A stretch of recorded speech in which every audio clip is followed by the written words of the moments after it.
So here I've got this first coat of stain down. It goes back there to the other part of the other laundry room there.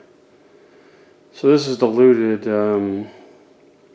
3-part stain, 1 part water. And the next stain I'll apply will be black. It's diluted 2-part stain, 5 parts water. And then I'll do a 3rd coat of stain that's just all red, not diluted. And so when I'm done, this right over here will look a lot like this right here. That there. So now I've put down the red stain. I put down that red stain with a sprayer, but I used a foam brush for the first 2 coats. Let's put down with a sprayer. So it's looking pretty good here. This is what I want. Some of it's a little light, and these areas are light, right there. What I do is I pour it on in a little puddle and let it stay overnight. So I can darken out some of these lighter areas around here, but this looks pretty good. And when you put this stain down, you get spots that will not take the stain even if you let it pour it on there and let it sit overnight. Like right there, there's a spot. The reason I can tell from experience that that will not take the stain is, one, these spots are shiny, and like the one over here, where's that?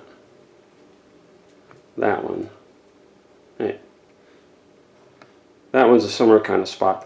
Also, it has a really, the spot has a kind of a uniform circumference or perimeter, like that one there. That's not going to take the stain. So what you do is you get a sander. Let's go over here. So let's try this one area over here, right over there. That one.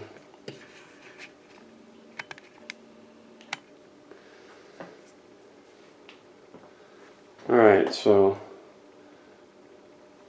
I'll use a sander on that guy. Let's just sand this guy a little bit.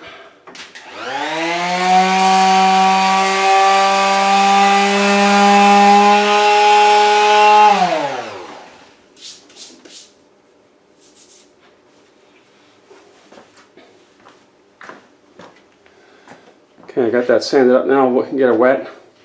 Apply some more stain, just the red stain. When I'm trying to touch this stuff up, I don't bother with the 3 successive coats. So I'm just putting down the red stain. That should take and become darker.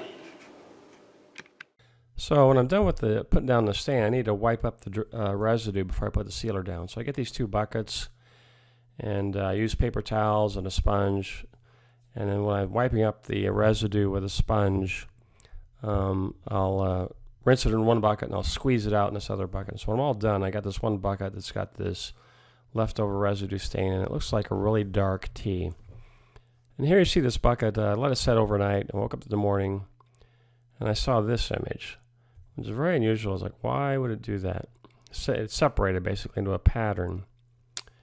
And the only thing I could think of is maybe it has something to do with the rotation of the earth, and the fact that maybe the molecules of the stain have a stronger traction toward each other than they do the water. But this was really odd.